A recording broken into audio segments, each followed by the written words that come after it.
भारत ऋषि मुनियों, सिद्ध पुरुषों और तपस्वियों का देश है। सदियों से हमारे यहाँ लोग ऋषियों, सिद्ध पुरुषों को मानते आए। उनकी आध्यात्मिक और धार्मिक सिद्धि से लोगों को बड़ी आस रही और ये अपनी अपनी आस्था का मामला है। अब वो जमाना है जब बाबाओं पर उंगली उठाना, उनकी बातों को सोचे समझे बिना खारिज कर देना एक फैशन बन गया। मैं ये नहीं कह रहा हूं कि सारे बाबा सही है, कोई गलत ही नहीं होगा, लेकिन ये फैशन बन गया है, खास करके सनातनी बाबाओं को खारिज कर देना। क्या रे इनको क्या है, सबूत दिखाइए। अच्छा, कोई लॉजिकली बात करे अगर तो सबूत तो भगवान का भी आज तक जो है वो साइंस नहीं ढूंढ पाया, लेकिन आस्था में आप विश्वास करते हैं और किसी भी धर्म के हो, सबका अपना अपना एक आस्था का केंद्र है ना। हिंदू जो है वो शिव जी की पूजा करेंगे, मुसलमान अल्लाह की बात करेंगे, क्रिश्चियन जीसस क्राइस्ट की बात करेंगे, सब अपनी अपनी बात करते हैं ना। उनका कोई सबूत मांगता है, लेकिन फैशन है। सनातनी ने कुछ कहा, बाबा ने कुछ कहा, तुरंत सबूत दिखाओ। और कुछ लोगों ने तो इसे एजेंडा बना लिया। पिछले 2 हफ्ते से यही बागेश्वर सरकार वाले बाबा धीरेन्द्र शास्त्री के साथ हो रहा है। पहले उन पर अंधविश्वास फैलाने के आरोप लगाए, लेकिन जिस नागपुर में उनका कार्यक्रम था वहां की पुलिस ने जांच के बाद उन्हें क्लीन चिट दे दी कि नहीं, कोई अंधविश्वास नहीं फैला रहे। फिर उन पर चमत्कार के नाम पर जादू की ट्रिक्स करने का आरोप लगा। इसके लिए नए नए ट्रिक करने वाले जादूगर सामने आने लग गए। कुछ मेंटलिस्ट लाए गए जो कहने लगे कि धीरेन्द्र शास्त्री जो करते हैं वो माइंड रीडिंग है और ये करना तो बहुत आसान है। अच्छा, उनको फायदा ये हुआ कि बाकी किसी चैनल ने उन मेंटलिस्ट से कोई टेस्ट नहीं किया, उस तरह से सवाल नहीं पूछे जो पूछे जाने चाहिए थे। हमने किया तो सब इधर उधर दाहिने बाएं हो गए और फिर कहने लगे कि नहीं नहीं, जो धीरेन्द्र शास्त्री कर रहे हैं वो तो कुछ अलग है। फिर धीरेन्द्र शास्त्री को धमकी मिल गई कि 13वीं की तैयारी करो। मतलब पिछले 2 हफ्ते में धीरेन्द्र शास्त्री के साथ क्या क्या नहीं हो गया। और ये सब धीरेन्द्र शास्त्री को लेकर जब हो रहा है, उन पर घंटों मीडिया में बहस चल रही है। लेकिन आपको यह बात समझनी होगी कि धीरेन्द्र शास्त्री कोई नए नए बाबा या धार्मिक गुरु नहीं बने। वो सालों से अपना दरबार लगा रहे हैं, कथा सुना रहे हैं। सालों से उनकी ऐसी बड़ी चर्चा नहीं थी, फिर अचानक उन्हें टारगेट पे क्यों लिया जा रहा है? इसके पीछे कोई तो वजह होगी। ये वजह आज मैं आपको बताऊं कि धीरेन्द्र शास्त्री के इतने विरोधी अचानक कैसे हो गए। वो कौन सा काम धीरेन्द्र शास्त्री कर रहे हैं जिसकी वजह से खास सोच वाले लोग उनके पीछे पड़ गए। और बड़े विस्तार से आज आपको यह सब बताऊं, उससे पहले बागेश्वर धाम वाले बाबा धीरेन्द्र शास्त्री को एक बार सुन लीजिए, क्योंकि पिछले कुछ दिनों से चर्चा थी कि बाबा अचानक कहां चले गए। आज उनका एक वीडियो आया जिसमें उन्होंने अपने विरोधियों को सीधा मैसेज दिया कि कायदे में रहोगे तो फायदे में रहोगे। एक बार ये सुनिए, फिर आगे की बात बताते। प्राचीन परंपराओं पर आपेक्ष लगाना, प्राचीन पद्धतियों पर जो हमारी संतों ऋषि मुनियों की यात्रा है उन पर उंगली उठाना एक छोटी मानसिकता दर्शाती है। लेकिन वर्तमान में एक बहुत प्रेम पूर्वक हम निवेदन करें कि अब वर्तमान में सनातनीय हिंदू साधु संत एकत्रित हैं। अब आगे अगर आप सनातन धर्म के ऊपर, सनातन संस्कृति के ऊपर और सनातन के साधकों के ऊपर अगर आप उंगली उठाएंगे तो फायदे में नहीं रहेंगे। इसलिए कायदे में रहोगे तो फायदे में रहोगे। धीरेन्द्र शास्त्री जो है ना, वो मन में बात नहीं रखते, खुल के बोलते हैं, खुला बोलते हैं। कायदे में रहोगे तो फायदे में रहोगे। धीरेन्द्र शास्त्री जी का ये वीडियो उत्तराखंड से आया है। वो उत्तराखंड क्यों गए भाई? इसलिए क्योंकि उन्हें बागेश्वर धाम में एक महायज्ञ करना है। धीरेन्द्र शास्त्री का बागेश्वर धाम में ये जो महायज्ञ है वो 13 फरवरी से 19 फरवरी तक होना है। और इसी महायज्ञ के लिए न्योता देने वो उत्तराखंड गए, जहां के साधु संतों को वो बागेश्वर धाम बुलाना चाहते हैं। उत्तराखंड में धीरेन्द्र शास्त्री ने पतंजलि आयुर्वेद के चेयरमैन है आचार्य बालकृष्ण, उनसे भी मुलाकात की। एक वीडियो में धीरेन्द्र शास्त्री ने बताया कि वो उत्तराखंड में आचार्य बालकृष्ण के साथ हैं। वीडियो में धीरेन्द्र शास्त्री ने आचार्य बालकृष्ण को अपना बड़ा भाई बताया, कहा कि हम सनातनी परंपरा के लिए काम कर रहे हैं। आने वाले दिनों में धीरेन्द्र शास्त्री अब यूपी में भी अपना दरबार लगाएंगे। महाराष्ट्र और छत्तीसगढ़ के बाद धीरेन्द्र शास्त्री यूपी के प्रयागराज में 2 फरवरी को दरबार लगाने वाले हैं। प्रयागराज में शहर से तकरीबन 50 किलोमीटर दूर एक मेजा तहसील है, वहां कुंवरपट्टी गांव में इनका कार्यक्रम होना है। मतलब हर जगह आप जा रहे हैं। धीरेन्द्र शास्त्री सनातन धर्म की बात करते हैं। वो लगातार कह रहे हैं कि सारे सनातनियों को जोड़ना है, हिंदुओं को जोड़ना है। उनको लगता है हिंदू जो है ना वो एकजुट हो ही नहीं पाता, उसको कभी धर्म के नाम पर, कभी जाति के नाम पर, कभी दूसरी वजहों से बांट दिया जाता है। साधु संतों का एक बड़ा वर्ग धीरेंद्र शास्त्री का समर्थन भी कर रहा है। हिंदुओं को जोड़ने के लिए धीरेंद्र शास्त्री जो कैंपेन चला रहे हैं, उनमें उनका एक प्रमुख उद्देश्य यह भी है कि वो हिंदू धर्म को जो लोग छोड़कर चले गए उन्हें वापस हिंदू धर्म में लाए, मतलब उनकी घर वापसी कराए। धीरेंद्र शास्त्री ने दिसंबर में क्रिसमस के दिन ही मध्य प्रदेश के दमोह में करीब 200 से 300 लोगों की हिंदू धर्म में वापसी के लिए कार्यक्रम किया और इनमें ज्यादातर लोगों ने ईसाई धर्म अपना लिया था। धीरेंद्र शास्त्री ने कहा था कि धोखे और लालच के जरिए इन लोगों का धर्म परिवर्तन करा दिया गया था, लेकिन अब ये हिंदू धर्म में लौट आए। इसके बाद बागेश्वर धाम में अपने दरबार में भी धीरेंद्र शास्त्री ने इन लोगों को बुलाया और लोगों से कहा था कि हिंदू धर्म में लौटे इन लोगों की मदद करनी होगी, इन्हें अपनाना होगा। यह मध्य प्रदेश के दमोह के कार्यक्रम की तस्वीर दिखा रहा हूं आपको। अब जो मैं कह रहा था कि धीरेंद्र शास्त्री को टारगेट करने की असली वजह क्या है, वो इन्हीं सब बातों से समझिए, क्योंकि दमोह की तरह छत्तीसगढ़ के जशपुर में भी बागेश्वर धाम सरकार और धीरेंद्र शास्त्री के समर्थकों ने घर वापसी करवाई। जशपुर के पत्थल गांव के किलकिला शिव मंदिर में 50 हिंदू परिवारों के सैकड़ों लोगों ने हिंदू धर्म अपनाया। माफ कीजिएगा, दूसरे धर्म के लोगों ने हिंदू धर्म अपनाया। तो अलग अलग जगहों पर धीरेंद्र शास्त्री हिंदू धर्म में जो लोग छोड़कर चले गए उनकी घर वापसी करा रहे हैं। और यही बात धीरेंद्र शास्त्री ने तब कही थी जब मैंने उनका इंटरव्यू लिया था। कई लोगों को लगता है कि ये जो घर वापसी धीरेंद्र शास्त्री कराने लग गए, इसीलिए वो टारगेट पर आ गए, इसीलिए वो निशाने पर आ गए। मैंने जब उनका इंटरव्यू लिया था तब धीरेंद्र शास्त्री ने कहा था कि वो अन्य धर्मों से हिंदू धर्म में लोगों की घर वापसी करवाते हैं, लव जिहाद के खिलाफ खुलकर बोलते हैं, वो हिंदू एकता के बारे में बात करते हैं, इसलिए उन्हें टारगेट किया जाता है। उन्होंने कहा था मुझसे कि एमपी के दमोह में उन्होंने आदिवासी परिवारों की घर वापसी करवाई थी, जिस वजह से उन्हें टारगेट किया जा रहा है। धीरेंद्र शास्त्री ने खुद कहा कि घर वापसी करवाने की वजह से उनके खिलाफ प्रचार किया जा रहा है, जबकि लोग अपने मन से दूसरा धर्म त्याग कर हिंदू धर्म अपना रहे हैं। 21 जनवरी को रायपुर में बागेश्वर सरकार के दरबार के दौरान एक महिला ने सबके सामने अपना धर्म परिवर्तन किया था। आपको वो भी दिखाता हूं, सबके सामने धर्म परिवर्तन। इन बहन ने अपनी इच्छा से बागेश्वर बालाजी का चमत्कार देखकर ये भी सनातन हिंदू धर्म को सर्वोपरि मान कर आना चाह रही हैं। आप बोल रहे हैं कि ये हम बोल रहे हैं? आप बोलिए। मैं ये कहना चाहती हूँ, पहले तो नाम बताओ और परिचय बताओ। मेरा नाम सुल्ताना है, मैं छत्तीसगढ़ बिलासपुर से हूँ। मेरे पिताजी का नाम आमिर खान है, मेरे 3 भाई हैं, मेरी माता का नाम सरवरी बेगम है। मेरे घर वालों ने मुझे त्याग दिया है क्योंकि मैं मूर्ति पूजा करती हूँ, फोटो पूजा करती हूँ। बोलते हैं मुस्लिम के नाम पे तू कलंक है, मरेगी तो जहन्नुम में जाएगी। मेरे को ये सब चीज से कोई फर्क नहीं पड़ता। आप हिंदू धर्म में क्यों आना चाहती हैं बहन? मेरा मन बोलता है कि हिंदू धर्म से अच्छा कोई धर्म हो ही नहीं सकता कभी। राम! क्योंकि एक धर्म एक सभ्यता वाला धर्म है, संस्कारों वाला धर्म है। इसमें भाई बहनों में शादियां नहीं होती, इसमें औरतों की जिंदगी बर्बाद नहीं होती तलाक तलाक तलाक बोल के। इसमें एक बार शादी होती है 7 फेरों की, जिसमें सिंदूर का महत्व होता है, मंगलसूत्र का, पूरे 16 श्रृंगार का। मैं 2 बार मथुरा जाके भी आ चुकी हूँ। तो ये हाल की घटना आपको बता रहा हूं, सबके सामने ये महिला जो कह रही है कि वो खुद मुसलमान थी, उसने धर्म परिवर्तन किया और बोली कि मैं हिंदू बनना चाहती हूं। और इसीलिए जब चर्चा होती है कि धीरेंद्र शास्त्री अचानक निशाने पर कैसे आ गए, जिन्हें बागेश्वर सरकार भी कहते हैं, तो कहा जाता है, जो आकलन अभी तक लोग कर रहे हैं कि भैया इतना अचानक इनको टारगेट करने की वजह, एक घर वापसी करा रहे हैं तो इसलिए टारगेट हो रहा है, चौतरफा इन पे हमले हो रहे हैं अचानक से चारों तरफ से। तो एक बड़ी वजह है कि घर वापसी करा रहे हैं, इसलिए लोगों को पसंद नहीं आ रहा कि ये जो कह रहे हैं वो क्यों कह रहे हैं।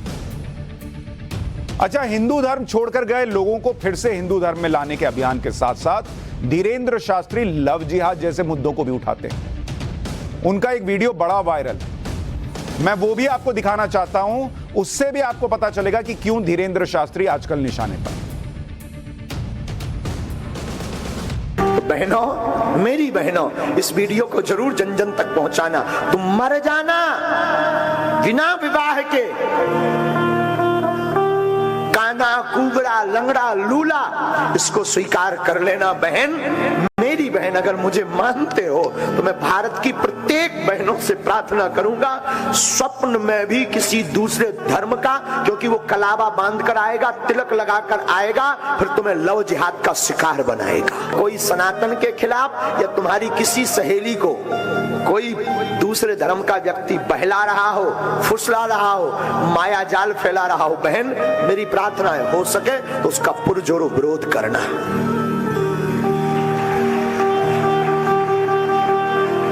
क्योंकि पहले वो व्यक्ति कलावा बांध कर आएगा, पहले तुम्हारे गरबा महोत्सव में, नवरात्रि में गरबा में आएगा, और अगर कुछ बोलो तो लोग कहते हैं गुरुजी आप नफरत फैला रहे हो, भाईचारा चलाओ। भाईचारा भर क्यों, बहनचारा भी होना चाहिए। गरबा में केवल वो मुसलमान भाई क्यों आते हैं, बहनों को भी उन्हें लेकर आना चाहिए। भाईचारा भर क्यों, भाई बहन चारा चलाओ, वो भी लेकर आए गरबा में, वो भी अपनी माताओं को, अपनी बहनों को लाएं।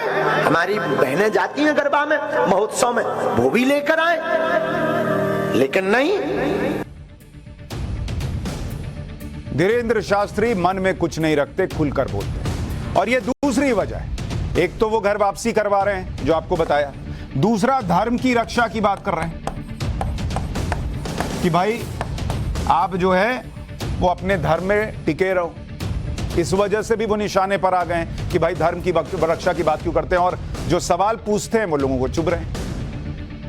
अच्छा, धीरेंद्र शास्त्री पर, बागेश्वर सरकार पर कुछ लोग ये भी आरोप लगाते हैं कि वो मुसलमानों के खिलाफ हैं, मुसलमानों के खिलाफ बोलते हैं, जबकि बहुत से लोगों को यह पता नहीं होगा। सच ये है कि धीरेंद्र शास्त्री का जो एक बहुत अच्छा मित्र, वो खुद मुसलमान है, जिन्होंने बुरे दिनों में धीरेंद्र शास्त्री की मदद की, उनकी बहन की शादी का खर्च उठाया था, और धीरेंद्र शास्त्री इस बात को स्वीकारते हैं। अपने दरबार में सबके सामने ये कह चुके हैं कि उन्हें मुस्लिम मित्र डॉक्टर शेख मुबारक ने उनकी बहन की शादी का खर्चा उठाया था। ऐसा नहीं कि छुपाते हैं। सुनिए वो सबके बीच में क्या बोले थे। हमारा हाथ पकड़ाओ, बोले आप चिंता मत करो और हम व्यवस्था कर दें।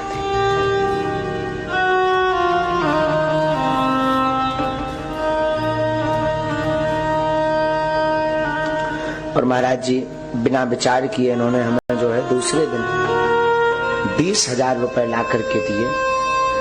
और बात यही नहीं रुकी, उपहार की टेबल से लेकर के, बेड से लेकर के, अलमारी से लेकर के इन्होंने लोगों को जोड़कर पूरा दहेज का सामान ला करके हमारे घर पर रख दिया। और अपने हाथों से, जैसे हमारी नहीं इनकी बहन हो, अपने हाथों से पूरा विवाह कार्यक्रम में पंगत से लेकर के विदाई करवाई कि इन्होंने उस वक्त, उस जमाने में जब मुझे कोई नहीं पूछता था, कोई जानता नहीं था, आज तो खूब मिल जाए, पर कीमत 20,000 की नहीं है, कीमत समय की है। जिस समय में उन्होंने दिया, आज के शायद वो 20 करोड़ से ज्यादा हो सकते हैं। हम ये इस बात को कह रहे हैं, काश ऐसा मित्र सबका हो। तो बागेश्वर सरकार को लेकर क्या फैलाया जाता है कि मुसलमानों के खिलाफ। अगर मुसलमानों के खिलाफ होते तो यहां अपने मुसलमान मित्र से सबको क्यों मिलवाते, उनका एहसान है ये क्यों बताते। दरअसल अगर आप गौर करें तो वो बार बार जब प्रश्न उठाते हैं तो जो गलत किया जाता है उसको लेकर प्रश्न उठाते हैं कि भैया ऐसा क्यों हो रहा, और उसको रोका जाना चाहिए। और इसलिए जब वो ये कहते हैं तो बना दिया जाता है कि वो किसी धर्म विशेष के खिलाफ है। ऐसा दिखाया जाता है कि बागेश्वर धाम के पीठाधीश्वर धीरेंद्र शास्त्री सिर्फ विवादित बयान ही देते, लेकिन कथा सुनाने के दौरान धीरेंद्र शास्त्री जो बातें कहते हैं, जो आपके लिए, आपके परिवार के लिए बहुत जरूरी हैं, वो गायब कर दी जाती है। ऐसा लगता है जैसे जाते हैं और दिन भर जादू दिखाते हैं, दिन भर चमत्कार का दावा करते हैं। ऐसा नहीं है बॉस। वो उसी जगह पर बैठकर माता पिता की सेवा करना सिखाते हैं, लेकिन वो आपको नहीं बताया जाता। ये बातें आपको मीडिया नहीं दिखाता, क्योंकि धीरेंद्र शास्त्री का ये रूप दिखाएंगे ये बताएंगे कि भाई वो अपने मुस्लिम फ्रेंड की तारीफ करते हैं, तो फिर ये कैसे बनेगा कि वो मुसलमान विरोधी? अगर ये दिखाएंगे कि वो परिवार की सेवा करना सिखाते हैं, तो ये कैसे बनेगा कि वो तो दिन भर चमत्कार दिखाते हैं? इन बातों का वीडियो वायरल नहीं किया जाता, न्यूज चैनल्स ये सब नहीं दिखाते। आपको धीरेन्द्र शास्त्री जी की एक ही ऐसी ही बात सुनाता हूं, सुनिए वो क्या बताते हैं लोगों को। माँ माँ होती है, माँ ना हमारी व्याख्या माँ पे विराम हो जाती है। माँ पर कोई व्याख्या नहीं। कोई हमसे पूछे धरती का भगवान क्या है, कौन है, मुझे लगता है पूरे विश्व का भगवान तो कृष्ण है। हमारे सच है, पूरे विश्व के भगवान तो कृष्ण है, पर धरती के भगवान माँ बाप है। इनको मत छोड़ना, इनको मत सताना। ये युवान बच्चे ना आज की भाग दौड़ में, आज की पढ़ाई में, ये लवेरिया, ये प्रेम, ये इस सब के चक्कर में ना जाने माँ बाप को क्या क्या सुनाते। मैं निवेदन करूं, वो माँ बाप को तुम सुना रहे हो जिसने तुम्हें जिंदा रखने के लिए रातों भर अपनी नींद खराब की, रात भर सोई नहीं, वो स्वयं भूखी रही, तुम्हें खिलाती रही। वो पिता जो तुम्हारी पढ़ाई के लिए रातों भर खेतों में काम करता, रातों भर मेहनत करता, हमारे बच्चों को कोई असुविधा ना हो। निवेदन करूं, सबको सताना, पर बच्चों माँ बाप को मत सताना। माँ बाप कोई साधारण मानव नहीं, माँ बाप इस धरती के साक्षात ईश्वर है। बागेश्वर सरकार ये बोलते बोलते खुद भी रो रहे हैं। वहां बैठे लोगों की आंखों में आंसू हैं। कह रहे हैं माँ बाप खुद भगवान है इस धरती पर। लेकिन ये वीडियो आपको दिखाएंगे तो एजेंडा कैसे बनेगा कि ये आदमी तो नफरत फैलाता है। फिर वो एजेंडा कैसे सेट होगा कि सनातन में जो है नफरत फैलाना सिखाया जाता है? क्योंकि इस देश में अभी का जो पॉलिटिकल सिस्टम बन गया है उसमें भी हिंदुत्व को खतरा बताया जाता है। तो वो नैरेटिव कैसे सेट होगा अगर ये रूप दिख गया? तो ये सब डिलीट मारो, बस फैला दो कि ये आदमी तो बस नफरत फैलाता है, ये आदमी चमत्कार दिखाता है। ऐसे ही एक कथा कार्यक्रम के दौरान धीरेन्द्र शास्त्री की मां भी बैठी हुई थी, जिनके सामने माता पिता पर बात करते हुए धीरेन्द्र शास्त्री भावुक हो गए थे। एक बार वो वीडियो भी देखिए। और याद रखना, पिता कितना भी कठोर हो, पिता जितना कठोर होता है, मां उतनी ही कोमल और ममतामयी होती है।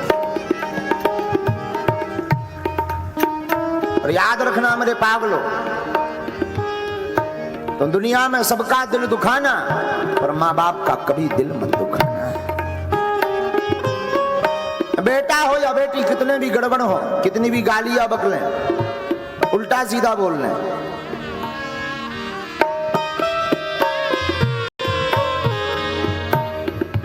माँ को भी बकलें, माता कुछ देर के लिए जरूर मुंह नहीं बोलेगी, रात में अंत में भोजन लेकर के आ ही जाएगी, ले बेटा खा। इसलिए माँ को ममता की मूर्ति कहा।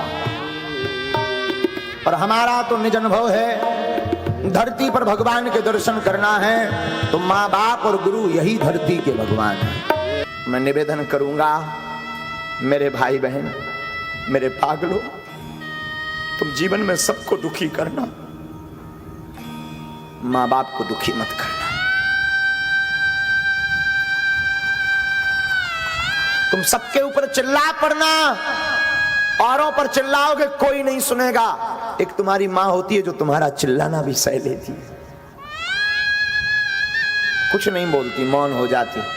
औरों को तुम गाली देते हो, वो चांटा मारते हैं, पर एक तुम्हारी मां होती है जो तुम्हारी गाली भी सह लेती है। ये वो वीडियोज हैं जो धीरेन्द्र शास्त्री के खिलाफ जो एजेंडा चल रहा है उसको ध्वस्त करते हैं। इसलिए ये वीडियोज आपको नहीं दिखाए जाते। क्या हम दिखा सकते हैं, दूसरे चैनल नहीं दिखा सकते थे? दूसरे न्यूज चैनल बुला बुला कर लोगों को धीरेन्द्र शास्त्री का टेस्ट करवा सकते हैं, ये सब नहीं दिखा सकते। पूछिए उन लोगों से, हमने भी टेस्ट कराया, लेकिन जिनसे कहा कि भाई वैसा ही टेस्ट दो जैसा वो दे रहे हैं, तो वो गायब हो गए सब। और आज भी मैं कहता हूं, जो कह रहा है कि भाई धीरेन्द्र शास्त्री क्या करते मैं बता सकता हूं, मैं मंच देता हूं, आओ यहां से बोलो। लेकिन जब तक नहीं बताओगे, सिर्फ तुम कह दोगे इसलिए मान लें और ये ना दिखाएं कि इस आदमी ने कितनों हजारों लाखों करोड़ों लोगों को जब अपने मां बाप की इज्जत करना सिखाया और उससे उनके जीवन में क्या परिवर्तन आया होगा, उसकी बात ना हो। धीरेन्द्र शास्त्री लोगों के मन की बात, उनकी समस्याएं बिना मिले, बिना देखे, जानकर पहले से पर्ची पर बनाकर रख लेते हैं। वो बात लोगों को हैरान करती।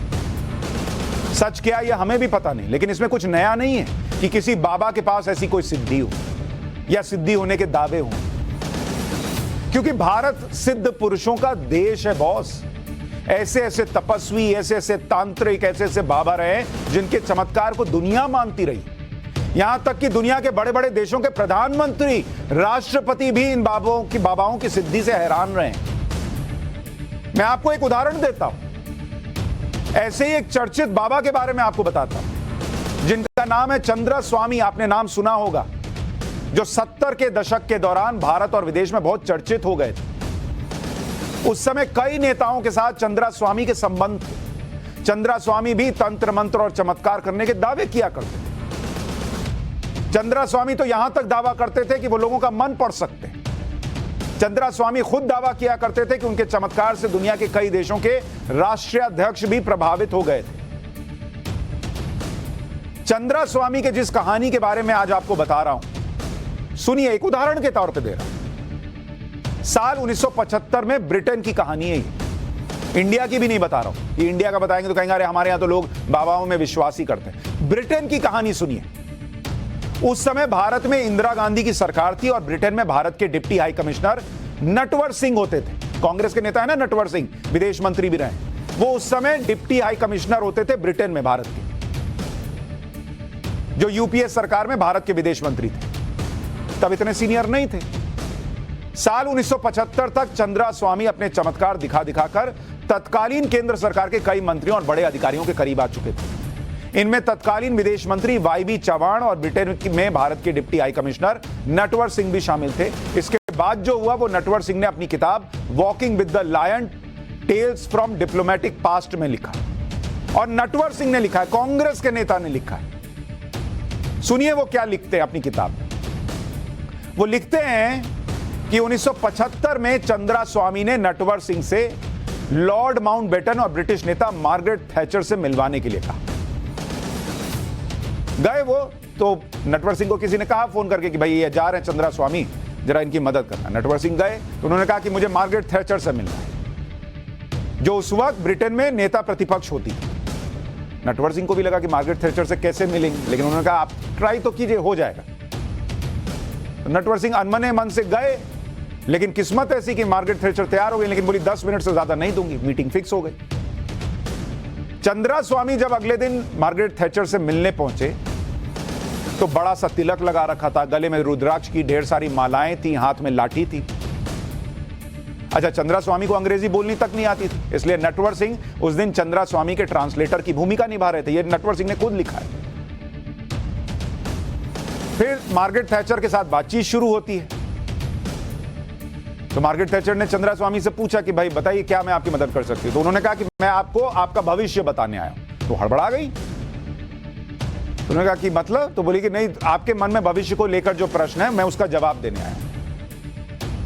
तो उन्होंने कहा कि भाई पूछूं? तो उन्होंने कहा कि 2 कागज लाइए। 2 कागज मंगवाए चंद्रा स्वामी। एक पर उन्होंने ऊपर से नीचे और दाएं से बाएं तक लाइनें खींच दी, मतलब खाना बना दिया 4। और दूसरे कागज के 5 छोटे छोटे टुकड़े कर दिए और मार्गरेट थैचर को थमा दिया, जो वहां नेता प्रतिपक्ष थे। इसके बाद मार्गरेट थैचर की फोटो लगी हुई है, वही है। इसके बाद चंद्रा स्वामी ने थैचर से कहा कि वो अपने भविष्य को लेकर जो सवाल पूछना चाहती हैं उन्हें कागज के टुकड़ों पर लिखकर दूसरे कागज में बने खांचों पर रख दे। मतलब दूसरे कागज पर लिखिए और वो जो 4 खाने बने हैं उस पर रख दीजिए। मार्गरेट थैचर हड़बड़ा गई कि क्या आदमी करा रहा है। तो उन्होंने कहा कीजिए कीजिए। तो थैचर ने ऐसा किया। इसके बाद चंद्रा स्वामी ध्यान की मुद्रा में बैठ गए और थैचर से कागज पर लिखा कोई एक सवाल मन में पढ़ने के लिए कहा कि उठाइए और मन में पढ़िए, जैसे अभी धीरेन्द्र शास्त्री कर रहे हैं ना, वैसे ही उस जमाने में 70 के दशक का बता रहा हूं, चंद्रा स्वामी ने कहा कि मन में पढ़िए। उन्होंने देखा नहीं कि क्या लिखा है।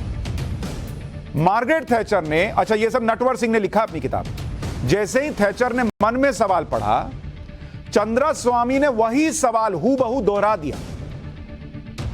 मार्गरेट थैचर के कान से धुआं, मतलब रियल में धुआं नहीं, लेकिन किसी का भी दिमाग, अच्छा वो लोग विदेशी, उनको पता ही नहीं ये सब क्या है, वो हैरान रह गए कि जो लिखा, मन में पढ़ा, वो आदमी कैसे बोल रहा है। इसके बाद मार्गरेट थैचर ने एक के बाद एक 5 सवाल मन में पढ़े और चंद्रा स्वामी ने वही सवाल उनके सामने दोहरा दिए। इसके बाद मार्गरेट थैचर अचानक से चंद्रा स्वामी में दिलचस्पी लेने लगी। उनको लगा कि यार ये तो कुछ अलग ही मामला है।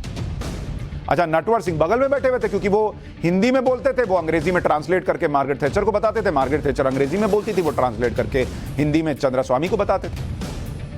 नटवर सिंह ये सब होता देखकर घबरा गए। चंद्रा स्वामी जो भी बोल रहे थे, मार्गरेट थैचर हर बात पर सहमति देती जा रही थी। मतलब वो सवाल ही नहीं बताए, उनके जवाब भी बताने लगे। मार्गरेट थैचर जो है वो एकदम बम बम, वो था सवाल पे सवाल पूछ रही थी, चंद्रा स्वामी जवाब पे जवाब दे रहे थे। मतलब मार्गरेट थैचर भक्त टाइप हो गई। अचानक चंद्रा स्वामी ने घोषणा कर दी कि अब सूर्यास्त हो गया है और अब वो आखिरी सवाल जो है उसका जवाब जो है आज नहीं दे सकते, क्योंकि सूर्यास्त हो गया। तो मार्गरेट थैचर का तो दिल एकदम धक धक कर रहा था कि सब बता दे रहा है ये आदमी, मेरा लास्ट सवाल तो बताया नहीं। तो उन्होंने कहा कि मैं आपसे कब मिल सकती हूं। तो चंद्रा स्वामी ने नटवर सिंह से कहा कि मार्गरेट थैचर से बोल दो कि मंगलवार की दोपहर 2:30 बजे नटवर सिंह के घर पर मिले। अब नटवर सिंह हैरान कि भाई ये मैं तो उस वक्त, नटवर सिंह उस वक्त छोटे मोटे अधिकारी थे और वो लीडर ऑफ ऑपोजिशन वहां, वो उनके घर पे क्यों आएंगी। तो वो घबरा गए। तो चंद्रा स्वामी ने फिर से कहा कि आप डरिए मत, आप इनको अनुवाद करके बताइए ना, मैं बोल रहा हूं ना, आप बोलिए मेरे कि मैं आपके घर पर बुला रहा हूं, देखिए क्या होता है। जैसे ही नटवर सिंह ने अंग्रेजी में ये बात थैचर को बताई, थैचर इसके लिए तैयार हो गई। उन्होंने नटवर सिंह से उनके घर का पता ले लिया। इसके बाद चंद्रा स्वामी ने थैचर को एक और ताबीज दे दी। भारतीय बाबा ने ताबीज निकाल कर दी मार्गरेट थैचर को और कहा कि ये बांध कर बांह पर आइएगा और लाल कपड़ा पहनकर आने के लिए कहा। नटवर सिंह को समझ ही में नहीं आया कैसे बोले ट्रांसलेट करके लीडर ऑफ ऑपोजिशन को ब्रिटेन की कि बाबा जी कह रहे हैं लाल कपड़े में आइए। फिर उन्होंने कहा कि आप बोलिए ना बॉस, हम ना बोल रहे हैं। बोल दिया उन्होंने माफी उपी मांगते हुए कि भाई बाबा जी कह रहे हैं लाल कपड़े में आइए, ताबीज पहन के आइए। मंगलवार को 2:30 बजे थैचर नटवर सिंह के घर पहुंच गई और उन्होंने लाल रंग की ड्रेस ही पहनी हुई थी। थैचर ने चंद्रा स्वामी से कई सवाल पूछे, लेकिन फिर सबसे महत्वपूर्ण सवाल जो उस दिन रह गया था, उन्होंने वो पूछा कि क्या वो प्रधानमंत्री बनेंगी। इस पर चंद्रा स्वामी ने क्या कहा आपको पता है? उन्होंने कहा कि आप अगली ही बार प्रधानमंत्री बनिएगा और 9 या 11 या 13 साल के लिए प्रधानमंत्री बनिएगा। इस पर थैचर ने सवाल किया कि वो प्रधानमंत्री कब बनेंगी। पहले बताया कि कितने साल के लिए बनेगा, फिर पूछा कब बनेंगी, तो चंद्रा स्वामी ने जवाब दिया कि अगले 3 से 4 साल में आप पीएम बन जाइए। 1979 में मार्गरेट थैचर ब्रिटेन की प्रधानमंत्री बनी और 1990 11 साल तक प्रधानमंत्री रही। वो 20वीं सदी में दुनिया की सबसे प्रभावशाली नेताओं में एक थी। अपने 11 साल के कार्यकाल में उन्होंने ब्रिटेन को नई दिशा दी, ब्रिटेन का रुतबा दुनिया में फिर से लौटाया। दुनिया उन्हें आयरन लेडी कहकर बुलाती थी। जो चंद्रा स्वामी ने कहा एक एक बात सच हुई। वो पीएम बनी और उन्होंने कहा था 9, 11 या 13 साल के लिए बनिएगा, वो 11 साल प्रधानमंत्री रहे। अब इसका कोई जवाब नहीं दे सकता ये क्या हुआ, कैसे हुआ, हमारे पास भी जवाब नहीं। तुक्का लग गया, क्या हुआ। लेकिन चूंकि ये देश सनातनियों का देश है, इस तरह की चीजें पहले भी होती रही हैं, मैं आपको ये बता रहा हूं। और इसके जवाब सालों से लोग ढूंढ ही रहे हैं कि कैसा कर दिया। ढूंढते रहिए, लेकिन अगर ईमानदार हैं तो ढूंढने में भी ईमानदारी दिखाइए और हर आदमी का हर पक्ष दिखाइए, काट छाट के मत दिखाइए।